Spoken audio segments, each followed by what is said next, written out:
Hey y'all, and welcome to Politibrawl. My name is Brian, and Will Cain makes it rain on this unhinged Democrat who goes off on these ridiculous tangents about the leaked Signal group chat and what it actually means for American security. Let's dive in. Called me old-fashioned, but when I was a kid growing up, when you made a mistake, the first thing you did was you said sorry. The second thing you did is you did the work to make sure that it never happens again. In the old America, where we did those sorts of things and stood up for the people that you just did a segment on Medal of Honor winners, you know what you don't do? You don't come out and trash Jeffrey Goldberg, without whose work we would not even know about this mistake that Congress should be doing a little bit of oversight on. Stop right there if you wouldn't mind, please. Let's have a back and forth. We agree it's a mistake. On that, we agree. You inserted the word serious. And that is the weight of this debate. That is the weight of this argument. For the first time in 2 months, Democrats get to be on the front foot. I'm sure you're excited. You get to attack in a unified way against a mistake made by Republicans. So what you're doing is you're ramping up the hyperbolic response to this by calling it a serious mistake. You even now just invoked that men could get killed. There's nothing in this that suggests that to be true. What you just said, there's nothing. There is zero evidence to say that could be true. The information that was shared that you're pointing at was at 11:44. We know that an attack took place within minutes of that. Minutes. And so he was getting, inappropriately, real-time updates. I agree with you. Inappropriate mistake that needs to be rectified, and Trump and Waltz also thought so and just said so. But that was not a serious mistake putting American lives into jeopardy, and I think that your side is doing this to score political points, the first political points they've been able to accomplish in 2 months. Well, what we're talking about here, and I've spent a decade now watching how our intelligence community communicates with the warfighter. So I am not going to listen to you tell me that this is about a partisan advantage. It is a mistake, and yes, it's a very serious mistake. Because if you make a mistake in Social Security and grandma doesn't get a phone call through, that's bad. But there is not zero risk that our young men and women in uniform, the ones who flew those F-35s and F-18s, Congressman, how was an American life put into jeopardy? We will find Congressman, out. How? Because Fine. You've made a claim. Tell me how an American life was put into jeopardy. Because in an insecure channel, in what was acknowledged as a mistake before, whether it was a day or 2 hours or 5 hours, in a signal chat that we know. Do you want an answer to your question? In a signal chat that we know that the Russians could intercept, they might have told the Houthis in an hour. And in half an hour, they're moving their anti-aircraft stuff around. It is by the grace of God that we don't have dead pilots or sunken ships right now. And I will tell you, whether it's a big mistake or a small mistake, to then go and attack Jeffrey Goldberg, without whom we wouldn't even know about this mistake, it's got to make... Including Jeffrey Goldberg was the mistake. Including Jeffrey Goldberg was the mistake. And get any military officer on your show right now, Will. Get any military officer serving right now, any intelligence officer, and they will tell you that Jeffrey Goldberg was the cherry on top of using an insecure channel in advance to discuss military plans. I'm not going to argue, Congressman. I'm not going to argue. I'm not going to argue that no mistake was made. And I'm not going to argue that Signal is the perfectly appropriate app to have this conversation. What I am going to argue with you is that you are hyperbolically taking this over the top, yes, absolutely, for partisan points, in order to score in the first time in 2 months. Don't do it on Signal. I agree. Don't do it on Signal. Well, but nobody's live. You know what? Here's the CIA thing. director. You are the one who is making this into a partisan issue. And we are talking about the lives of our young men and women. And it makes me want to throw up to hear you turn this into a partisan issue when we are talking about the lives of our airmen and Marines and sailors. You just need to stop this. You cannot run a segment cheering Medal of Honor winners, many of whom win posthumously, and tell me that this mistake is about partisan advantage. It is. And I can run that segment, and I'm doing it with you right now, and I'll tell you something else. This isn't an administration that watched as 13 Marines died or spilled secrets to the Chinese Communist Party or did any of the other things that we just watched. It's hard to take you seriously, or that Jeffrey Goldberg is the hero in this story, when what you're positing is a hypothetical, and a hypothetical that will be rectified. Yo, I'm really beginning to like this Will Cain dude. He is something that Fox News has been missing for a long while. And by the way, that's not my quote, that's my producer Ryan's quote, so thank you, buddy. Appreciate that. But yeah, this dude's on point, and he's poised. He's having a great conversation with the Representative Himes from Connecticut.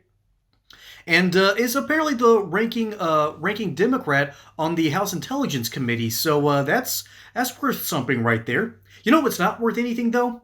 Histrionics and fake moral outrage. Okay, shaking your head back and forth and then blinking violently while you're answering tells me that you care more about the fake outrage and the theater than you do what the actual problem is. And then let's take another step back from that as well. Let's talk about what he's really trying to push here. This representative thinks that he's talking about, oh, well, this could have been used by the Chinese or the Russians. I'm sorry, but the only reason this is making news is because a journalist got added to a list for a group chat, which, by the way, again, I've said this time and time again, but I'll say this until I'm blue in the face.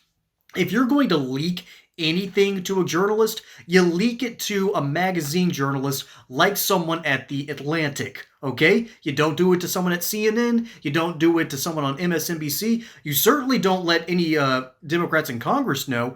This sounds like there's way more to this story, and the Trump administration is merely trying to cover up a few certain things when the reality is there's probably a bigger story back here. But that's not the important part. The important part is the histrionics of this representative, who is going out of his way to talk about the potential lives at risk. Oh, okay. You're mad that someone got added to a group chat.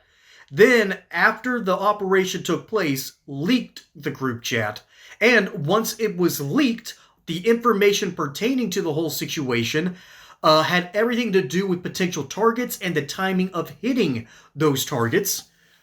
This had nothing to do with the Houthis being able to remobilize and get out of the way, because that would not have been possible.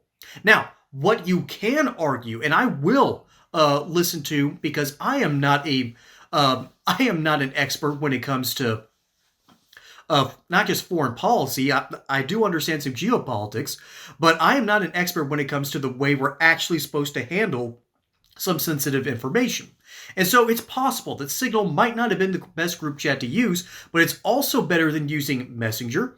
It's better than using good old-fashioned text messages. It's pretty much one of the best ways for group chats to actually exist and work. I've used it on multiple occasions. It has done wonders, and it basically was exactly what WhatsApp claimed it was going to be before Mark Zuckerberg bought it and then turned it into an abomination.